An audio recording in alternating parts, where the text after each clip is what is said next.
Viewers, এটা হচ্ছে একটি পাওয়ার সাপ্লাই, ইন্ডাস্ট্রিয়াল পিসি এর পাওয়ার সাপ্লাই, খুবই ছোট্ট একটা সার্কিট।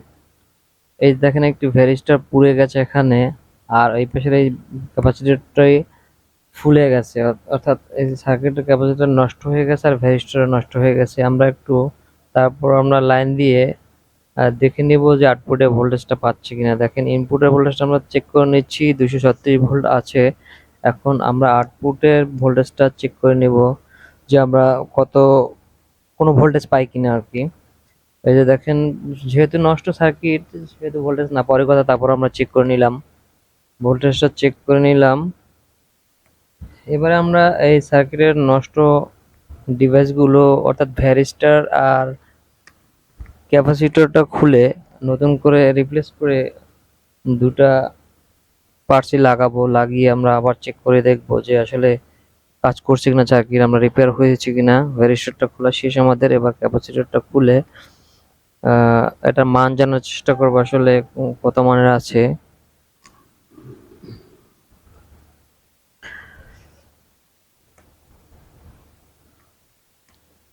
খুলতে একটু সময় লাগতেছে যেহেতু মোটা ঝালাই করা আর ক্যাপাসিটরটা বড়, একটু খুলতে সময় লাগতেছে। এই দেখেন খোলা শেষ হয়ে গেছে। এখন এই দেখেন, এটা হচ্ছে 100 মাইক্রোফ্যারাড 400 ভোল্টের একটি ক্যাপাসিটর।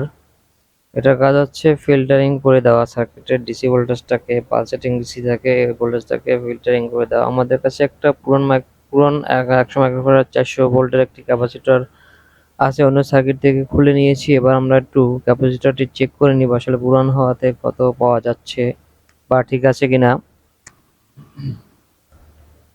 একটু সময় নিবে, এই মিটার একটু সময় নেয়। এসএমডি রেজিস্টার হলে তাড়াতাড়ি মাপতে পারতাম। এই যে দেখেন 92 মাইক্রোফ্যারাড কিন্তু আমরা পেয়েছি, অর্থাৎ টলারেন্সের কারণে কিছুটা কম আছে। এটা লাগালেও চলবে আমাদের সার্কিট কাজ করার জন্য, এটা লাগালেও চলবে।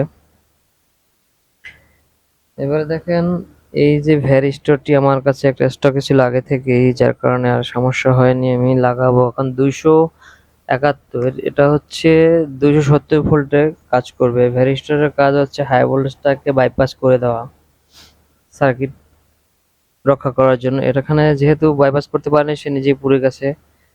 আর এই ইলেকট্রোলাইট ক্যাপাসিটর লাগানোর ক্ষেত্রে অবশ্যই খেয়াল রাখতে হবে আমাদের, যেহেতু ইলেকট্রোলাইট ক্যাপাসিটর, যেহেতু প্লাস মাইনাস পোলারিটি যেন উল্টে না যায়। উল্টে গেলেই পাওয়ার দেওয়ার সাথে সাথে বাস্ট হয়ে যেতে পারে, ক্যাপাসিটরটি ফুলে যাবে এবং বাস্ট হয়ে যেতে পারে।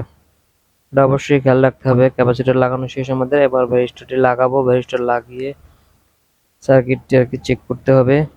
অবশ্যই নতুন কোনো পার্টস লাগাবার আগে অবশ্যই পাগুলো ভালোভাবে পরিষ্কার করে নেবেন, পিনগুলো, যেহেতু অনেকদিন থাকলে ময়লা পড়ে থাকে। এই ময়লাটা পরিষ্কার করে নিলে ঝালাইটা বা সোল্ডারিংটা খুব সহজেই আপনারা করতে পারবেন। আমাদের পার্টস লাগানো শেষ, এবার আমরা চেক করব আমরা আউটপুট 12 ভোল্ট যেটা দরকার সেটা পাচ্ছি কিনা। এই দেখেন এলইডি লাইট একটা আছে সবুজ জ্বলতেছে, কর্নারে থাকার কারণে দেখাচ্ছে না ক্যামেরাতে। আমরা মাল্টিমিটার থেকে ভোল্টেজ মেপে দেখাবো। এই দেখেন 12 পয়েন্ট সামথিং আছে, অর্থাৎ 12 ভোল্ট আমাদের প্রয়োজন। 12 ভোল্টই আছে এখানে, দুইটা 12 ভোল্টের প্লাস আর দুইটা মাইনাস পিন আছে। এখান থেকে আমরা পিসির আউটপুটে ইনপুটে আর কি লাইন দিতে পারি। সো ভিউয়ার্স, ভিডিওটি ভালো লাগলে লাইক করুন, শেয়ার দিন।